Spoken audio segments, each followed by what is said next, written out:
నమస్తే, welcome to Leo. మనతో ఉన్నారు సీనియర్ జర్నలిస్ట్ హేమసుందర్ గారు. సార్ నమస్తే. నమస్తే అండి. కన్నప్ప ట్రైలర్ వచ్చేసింది. అయితే గతంలో కన్నప్ప గురించి ఎన్నో రకాలైనటువంటి విమర్శలు అవి వచ్చినా ఈ రోజు ట్రైలర్ చూస్తే ఎలా అనిపించింది, ఏంటి అంటే ఏం చెప్తారు? అంటే ఫస్ట్ నాకు కలిగిన ఇంప్రెషన్ ఏంటంటే చాలా పాత్రలు కనిపించినాయి. శివునికి అక్షయ్ కుమార్ కనిపించాడు, అటు మోహన్ లాల్ కనిపించాడు, మోహన్ బాబు కనిపించారు, శరత్ కుమార్ కనిపించారు, ప్రభాస్ కనిపించాడు. అబ్బా, ఏం మల్టీస్టార్ సినిమా ఏంటి అనిపించింది నాకు. కాజల్, పార్వతీదేవిక, కాజల్ అగర్వాల్ ఇవన్నీ చూస్తే అద్భుతం అనిపించింది.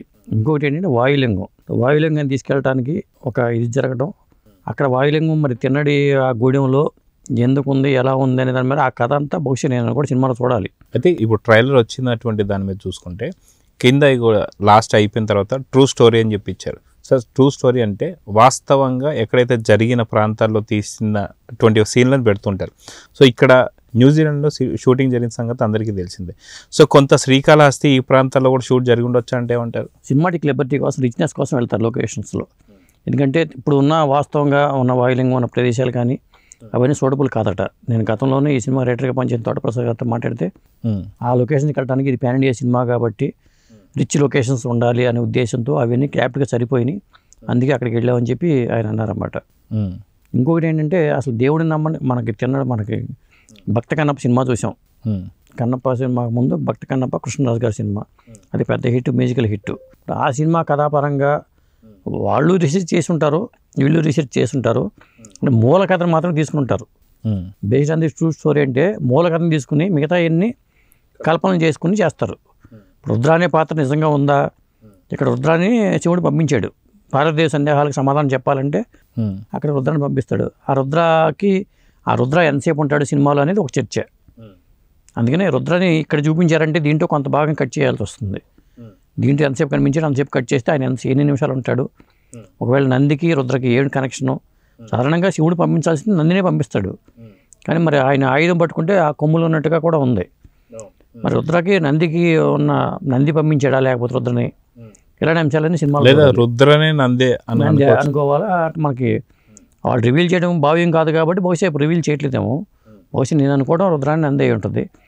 ఇక మరి శివుణ్ణి నమ్మే పాత్ర ఏమో మోహన్ బాబు గారు, నమ్మని పాత్ర ఏమో విష్ణు కన్నప్పగా.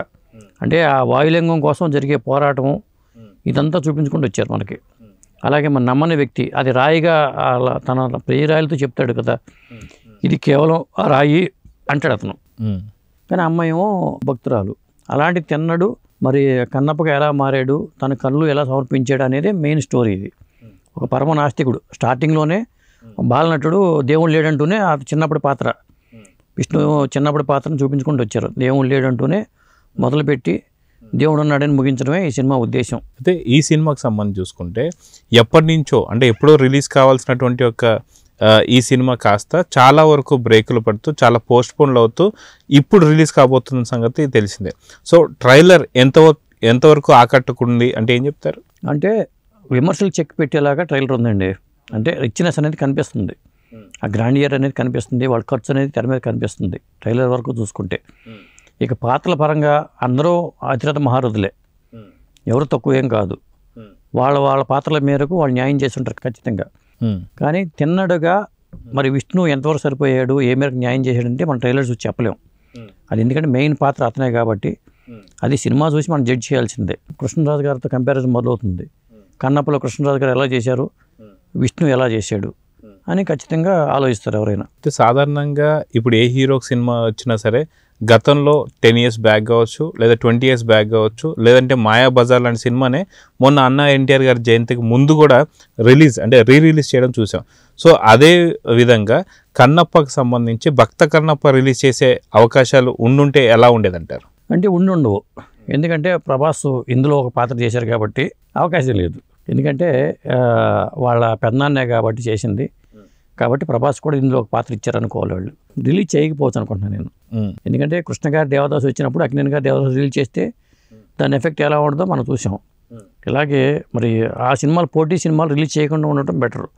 ఒకే కథాంశంతో 2-3 సినిమాలు వచ్చినప్పుడు ఇప్పుడు మాయాబజార్ లాంటి కళాఖండానికి అంతకుముందు మాయాబజార్ రిలీజ్ చేసినా అది ఇబ్బంది ఉండదు. ఇది దీని ముందు అవి తేలిపోతాయి. అది కూడా ఒక్కోసారి జరుగుతూ ఉంటుంది అట్లా. భక్త కన్నప్ప సినిమాలో నిజంగా మనం ఏదైతే కృష్ణరాజు గారు కావచ్చు, అదేవిధంగా హీరోయిన్ గారు కావచ్చు, వీరి మధ్య ఉన్నటువంటి సన్నివేశాలు కావచ్చు, లేదా గుడిలో జరిగేటువంటి ఆ యొక్క సన్నివేశాలు నిజంగా అత్యద్భుతంగా ఉన్నాయి. కానీ ఇక్కడ హీరోయిన్కి సంబంధించిన ఒక పాట కూడా గతంలో మనం చూసాం. అదిగాక ఇప్పుడు ఈ సినిమాలో కూడా కొన్ని విజువల్స్ ఏవైతే ఉన్నాయో కొంత ఎబ్బెట్టుగా ఉన్నాయన్నట్టు మనం చూసాం. ఎందుకంటే ఇది భక్తి సినిమా కాబట్టి.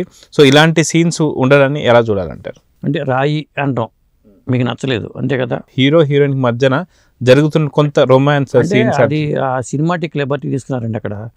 నిజంగా తిన్నడికి లవ్ స్టోరీ ఉందా అంటే మనం చెప్పలేము. అట్లా అనుకుంటే మరి అక్కడ వాణిశ్రీతో మరి పాత భక్త కన్నప్పలో కూడా సన్నివేశాలు ఉన్నాయి కాబట్టి ఇప్పుడు అన్నమయ్యకి మీసం పెట్టారు ఏంటి అనే విమర్శలు గతంలో కూడా వచ్చినాయి. అన్నమయ్య సినిమా తీసినప్పుడు అన్నమయ్యకి 2 హీరోయిన్లు పెట్టారేంటి అనే విమర్శలు కూడా వచ్చినాయి. ఇక్కడ ఒకటే పెట్టారు కాబట్టి మీరు ఇబ్బంది పడాల్సిన పని లేదు. సో ఓవరాల్గా ఒక పెద్ద మల్టీ స్టారర్ మూవీ కింద దాదాపు 200 కోట్ల పైచిలకు పెట్టుబడితో తీస్తున్నాం ఈ సినిమా అని చెప్పేసి అన్నారు మంచు విష్ణు గారు. గతంలో కూడా హార్డ్ డిస్క్ మిస్ అయ్యాయని చెప్పేసి అన్నారు. దానికి కూడా కొంత ఆన్సర్ అయితే లభించింది. హార్డ్ డిస్క్ మిస్ అయ్యాయని చెప్పేసిన వార్త అయితే నిజమే, కానీ కొంత మా దగ్గర రష్ ఉంది, రష్తో మళ్ళీ మేము చేసుకుంటున్నాం అని చెప్పేసి అన్నారు. సో ఇప్పుడు రిలీజ్కి ఇంకేమైనా ఆటంకాలు ఉన్నాయా? ఎందుకంటే గతంలో ఎన్నోసార్లు పోస్ట్పోన్ చేసుకుంటూ వస్తున్నటువంటి సినిమా ఇది. సో ఇప్పుడు మళ్ళీ రిలీజ్కి ఏమైనా ఆటంకాలు ఉన్నాయా లేదంటే ఏం చెప్తారు? నేనైతే ఏమి లేవు అనుకుంటున్నాను. ఆటంకాలు అయితే ఏమి లేవు. ఏమైనా ఆటంకం ఉంటే ఒక వారం ముందు కుబేర రిలీజ్ అవటమే పెద్ద ఆటంకం. ఎందుకంటే కుబేర మీద భారీ అంచనాలు ఉన్నాయి. కన్నప్ప మీద కూడా ఒక అంతో ఇంతో కొద్దిగా ప్యాడింగ్ ఆర్టిస్టులను బట్టి చూసుకుంటే అంచనాలు ఉన్నట్టే. అంటే ఒకటండి, ఇప్పుడు ఒక రైతు పంట పండించాడు. ఆ రైతు పండితే మిగతా రైతులకు కూడా బాగుండాలని కోరుకోవాలి.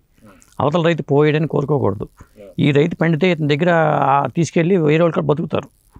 అట్లాగే ఒక సినిమా హిట్ అయితే ఇండస్ట్రీ మొత్తం బతుకుతుంది. సినిమా ఇండస్ట్రీలో అందరికీ సక్సెస్ రావాలని కోరుకోవాలి. మనం కూడా అలాగే కోరుకుందాం. కన్నప్ప సూపర్ డూపర్ హిట్ అవ్వాలని మాత్రం మనం కోరుకుందాం. సో చూద్దాం సార్, ఖచ్చితంగా జూన్ 27వ తారీఖు రిలీజ్ కాబోతున్నటువంటి కన్నప్ప అత్యంత పెద్ద హిట్ కావాలని అయితే కోరుకుందాం. నమస్తే. నమస్తే.